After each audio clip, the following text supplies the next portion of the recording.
ओम भगवते वासुदेवाय नमः। अनन्यचेता सततं यः माम् अस्मरति नित्यशः तस्य अहं सुलभः पार्थ नित्ययुक्तस्य योगिनी। जो मनुष्य योग बल से प्राण त्याग करके परमात्मा को प्राप्त होने की विधि नहीं जानते, उनके लिए भी परमात्मा निरंतर स्मरण द्वारा सुलभ हो जाता है। भगवान श्री कृष्ण अंत काल में योग बल से प्राण विसर्जन द्वारा परमात्मा को प्राप्त होने की विधि का वर्णन करने के उपरांत भगवान को अत्यंत सरलता और सुगमता से प्राप्त करने की विधि बता रहे हैं।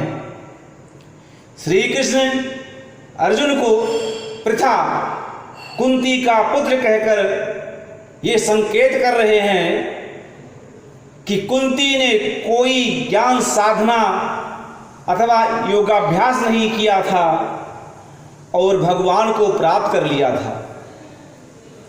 सभी मनुष्य ज्ञान साधना तथा योगाभ्यास नहीं कर सकते। भगवान का द्वार सबके लिए समान रूप से खुला हुआ है। भगवान सर्वसुलभ हैं तथा साधारण निरक्षर मनुष्य के लिए भी अत्यंत सुलभ हैं। भगवान को भक्ति पूर्वक निरंतर स्मरण करना सुगम योग है।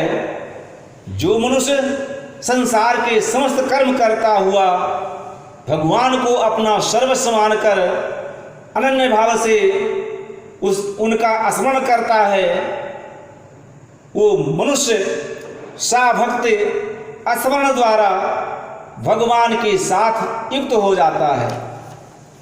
भगवान ही मेरा सब कुछ है, वही मेरा परम मित्र बंधु और हितैषी हैं, ऐसा मानकर अनन्य भाव से प्रभु का स्मरण करते रहना एक योग बन जाता है, जिसे स्मरण योग कह सकते हैं।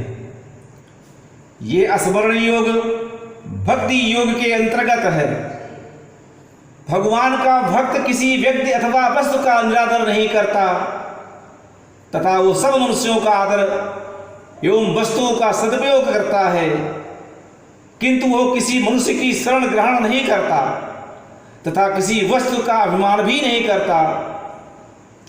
अनंत कोटि ब्रह्मांड नायक सर्वलोकेश्वर जगतपति का आश्रय लेने वाला भक्त किसी से भयभीत नहीं होता और कभी असहाय एवं दीन होकर आत्म पतन भी नहीं करता। निर्गुण निराकार परमात्मा का उपासक ज्ञान योगी अभेदों उपासना भगवान और आत्मा एक है करता है, किंतु सगुण साकार भगवान की भेदोपासना भगवान मेरे हैं और मैं उनका हूँ करने वाला भक्त भी भक्ति द्वारा भगवान के साथ नित्य युक्त होकर अंत में अभेद अवस्था को प्राप्त कर लेता है। जो नित्य युक्त है वो नित्य मुक्त है। भक्त अपनी रुचि के अनुसार भगवान के किसी सगुण साकार रूप शिव दुर्गा राम कृष्ण इत्यादि को पूर्ण परमेश्वर मानकर उसके नाम प्रभाव लीला आदि का स्मरण करता है। वो आहार विहार शयन आदि में सदैव भगवान का स्मरण रखता है तथा वो प्रकृति योगी अर्थात सहज योगी होता है। भगवान अनन्य भक्त के लिए सदैव सुलभ हैं। भक्त शांत दास्य सांख्य वात्सल्य यो माधुर्य रसों में से किसी एक रस में निष्ठ होकर भगवत प्रेम में परायण रहता है। अपने इष्ट देव की प्रतिमा उसे साक्षात स्वरूप की भांति उत्साह एवं पवित्र प्रेरणा देती है। गोपिकाएं भक्ति का ज्वलंत उदाहरण हैं। वे ज्ञान, ध्यान, योग आदि का निरादर करती हुई कहती हैं, ब्रह्म नहीं, माया नहीं, जीव नहीं, नहीं काल, अपनी ही शुद्ध ना रहे, रहे एक नंदलाल। निरंतर स्मरण का अर्थ काम काज छोड़कर निरंतर पूजा पाठ, जप ध्यान आदि में संलग्न रहना नहीं, बल्कि भगवान के साथ आत्मीयता का अटूट आंतरिक नाता अथवा आत्मीयता की अटूट भावना रखना तथा प्रत्येक अवस्था में प्रभु कृपा की निरंतर अनुभूति करते रखना। वाहन का चालक वार्तालाप करते हुए भी अपने गंतव्य स्थान का स्मरण रखता है। ग्राम्य महिलाएं अपने सिर पर जलपूर्ण गगरी रखकर चलते हुए बातें करती रहती हैं और गगरी का स्मरण रखती हैं तथा माता को अपने कार्य में व्यस्त रहकर भी दूरस्थ बच्चे का स्मरण रहता है। भक्त प्रभु को सर्वस्व अपने साथ रहने वाला, सदा करुण पुकार सुनने वाला, सदा सहायता करने वाला, अपने भीतर और बाहर तथा साथ रहने वाला बंधु सखा अथवा स्वामी मानकर अपने दुख और सुख में उसके साथ मन में बातें करता रहता है। वो अपने भक्तिपूर्ण अंतःकरण में प्रभु की वाणी सुन लेता है तथा उसका मन एवं जीवन एक पथ दिव्य प्रकाश से आलोकित होता रहता है। भक्त प्रभु से कभी दूर नहीं रहता तथा वो विविध अवसरों पर विविध प्रकार से प्रार्थना करता रहता है। उसकी भाव विभोरता ही निःशब्द प्रार्थना हो जाती है तथा भक्ति रसपूर्ण हृदय से भक्त रस सिक्त भाव ही उसके शब्द होते हैं। कभी कभी वो अनायास ही सुर दुर्लभ भाव समाधि आनंद मूर्छा में स्थित होकर परम आनंदमय हो जाता है। वो अपने भीतर बाहर और सर्वस्व अपने प्रेतम की निरंतर उपस्थिति की अनुभूति करता रहता है।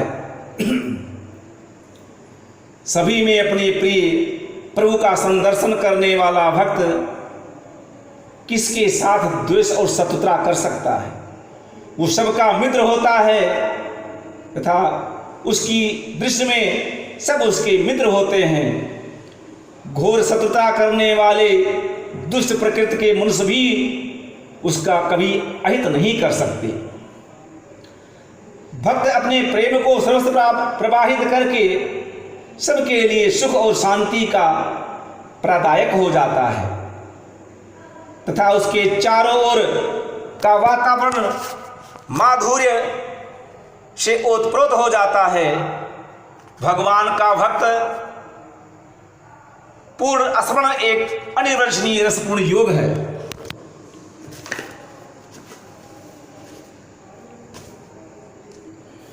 माम उपेथ पुनर्जनम दुखालयम आशासवतम न अनुन्नवति महात्मनः संसिद्धम परमं गतः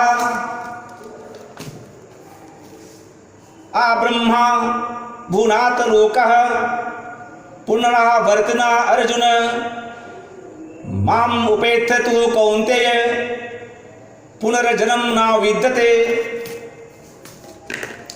परम सिद्धि को प्राप्त हुए महात्मा मुझे प्राप्त होकर दुखों से के निवास रूप यो नासुर पुनर्जन्म को नहीं प्राप्त होते। हे अर्जुन, ब्रह्मलोक से लेकर सब लोग पुनरावर्ती हैं, किंतु हे कुंती पुत्र अर्जुन, मुझे प्राप्त होकर पुनर्जन्म नहीं होता। भगवान को प्राप्त होना ही चरम स्थिति है। वे पुरुष संसिद्ध महात्मा होते हैं जिनका अंतःकरण निर्मल होता है तथा जो राग द्वेष मुक्त होकर जगत के कल्याण में रत रहते हैं एवं आध्यात्मिक मूल्यों को ही महत्व प्रदान करते हैं, ज्ञान कर्म अथवा भक्ति के द्वारा अंतःकरण शुद्ध होने पर महात्मा जन परमात्मा को प्राप्त हो जाते हैं तथा पुनर्जन्म से मुक्त हो जाते हैं। पुनर्जन्म अथवा पुनरागमन होना कष्टदायक होता है तथा पुनर्जन्म से प्राप्त जीवन अनित्य होता है। मृत्यु होना जीवन की अनित्यता को प्रमाणित कर देता है। श्री कृष्ण कहते हैं कि ब्रह्मा जी के लोक से लेकर अन्य सभी लोकों में निवास सीमित अवधि के लिए होता है तथा उसके पश्चात पुनः जन्म मरण का चक्र प्रारंभ हो जाता है। मनुष्य अनेक जन्मों में अथवा अपने भीतर ही जीवन के विभिन्न स्तरों को पार करके मानो सातों लोकों भू भुवा श्वा अर्थात पृथ्वी अंतरिक्ष और स्वर्ग इन तीन से परे चार महा जना तपा और सत्यम सहित कुछ सात लोकों में निवास करता हुआ उससे उनसे परे कैवल्य पद अथवा परम पद को प्राप्त कर लेता है। पुनर्जन्म का उद्देश्य कर्म विकास के पथ पर विभिन्न स्तरों को पार करते हुए भगवत प्राप्ति रूप लक्ष्य की ओर अग्रसर होना है। मनुष्य का देह ब्रह्मांड का संक्षिप्त रूप है जिसमें समस्त लोकों का निवास है। ब्रह्मारंध्र ब्रह्मलोक का प्रतीक है। पैरों से नाभि तक भूलोक, नाभि से कंठ, मणिपुर से विशुद्ध चक्र तथा अंतरिक्ष, कंठ से कपाल, विशुद्ध चक्र से ब्रह्मरंध्र तथा स्वर्गलोक तथा मस्तक एवं कपाल में महा जना तपा और सत्यलोक स्थित हैं। इसके अतिरिक्त 6 लोक भू भुव स्व महा जना तपा क्रमशः खट चक्रों मूलाधार स्वाधिष्ठान मणिपुर अनाहत विशुद्धि आज्ञा से भी संबद्ध है तथा सप्तम लोक सत्यलोक ब्रह्मारंध्र में सन्निहित सप्तम चक्र सहस्रार से संबद्ध है। परमात्मा को प्राप्त होना ही परम पद है जिसे प्राप्त होने पर पुनर्जन्म नहीं होता। भगवान श्री कृष्ण कहते हैं कि कर्म भक्ति अथवा ज्ञान द्वारा आनंदेक रस परमात्मा को प्राप्त होना ही श्रेष्ठ स्थित है। ओम भगवते वासुदेवाय नमः।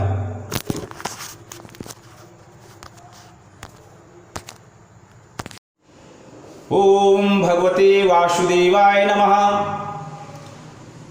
सहस्रयुग पर्यतनम अहा यति ब्रह्मणा विदु रात्रिम युग शह शांतां ते अहोरात्र विधि जना अव्यक्तात् व्यक्तयः सर्वः प्रभवन्ति अहरागमे रात्यागमे प्रलीयन्ते तत्र यो अव्यक्त संजिके भूतग्रामः सा एव अयं भूत्वा प्रलीयते रात्रागमे आवशः पार्थः प्रभवति अहरागमे परः तस्मात् तु भावः अन्यः अव्यक्ततः व्यक्ततां सनातनः यः सः सर्वेषु भूतेषु नाशयन्तस्सु न विनश्यति। ब्रह्मा का जो एक दिन है उसे 1 सहस्र चतुर्युगी की अवधि वाला और ब्रह्मा की रात्रि को भी 1 सहस्र चतुर्युगी की अवधि वाली इस प्रकार जानने वाले जन अहोरात्र दिन और रात्र को जानते हैं। संपूर्ण प्राणी ब्रह्मा के दिन से के प्रारंभ के समय अव्यक्त से उत्पन्न होते हैं और ब्रह्मा की रात्रि के प्रवेश के समय उस अव्यक्त नामक तत्व में ही विलीन हो जाते हैं। हे अर्जुन, यही एक भूत समुदाय उत्पन्न होकर आवश अर्थात प्रकृति के वश में होकर ब्रह्मा की रात्रि के प्रवेश काल में विलीन होता है तथा ब्रह्मा के दिन के प्रवेश काल में पुनः उत्पन्न होता है। परंतु उस अव्यक्त से भी परे अन्य जो सनातन अव्यक्त सत्ता अर्थात परमात्मा है, वो सब भूतों के नष्ट होने पर भी विनष्ट नहीं होता।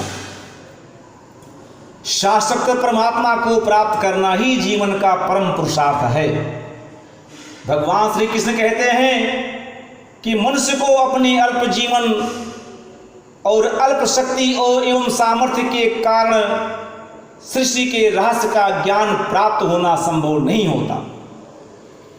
योगी जन योग बल से प्रकृति के रहस्यों को जानकर तथा उसके प्रभाव से मुक्त होकर परमात्मा के स्वरूप का ज्ञान प्राप्त करते हैं तथा उनके साथ एकात्मता स्थापित करके कृतार्थ हो जाते हैं।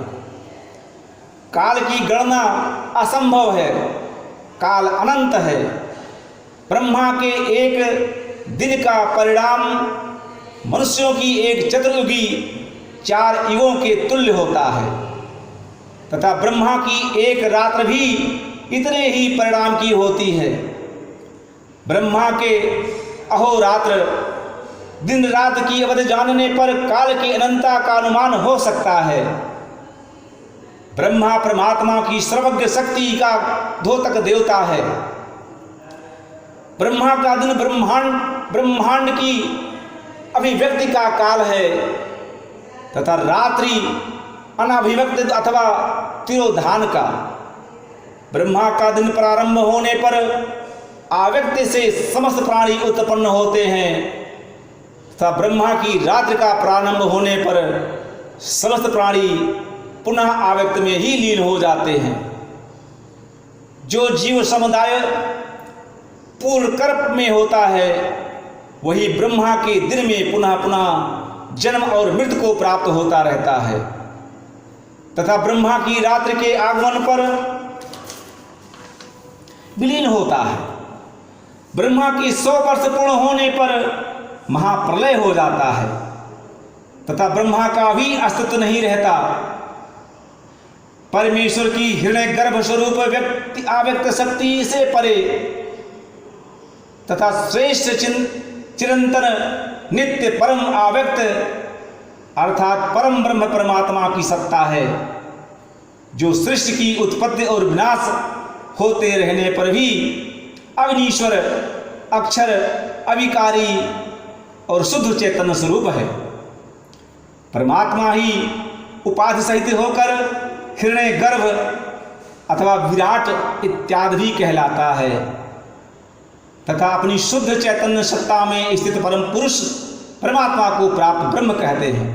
ओम भगवते वासुदेवाय नमः।